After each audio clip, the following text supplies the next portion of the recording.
Good morning MMM Philippines. Buhay. Good morning MMM community. This is Jonathan Lagia. I'm more than 1 year member of this community, and I'm happy. I'm proud to say that I'm very happy now that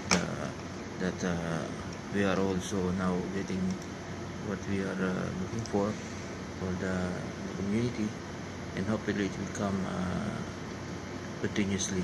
And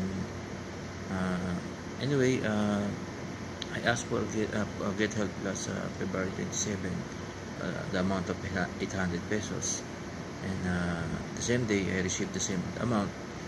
Thank you for the person who give help to me for that providing the said amount.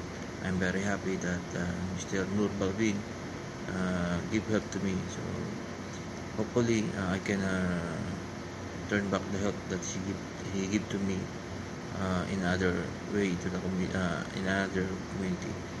Thank you MMM Philippines. Thank you MMM community. I'm very happy the help that I provide, that I receive, and hopefully it will continue more and more. Thank you MMM. God bless us all.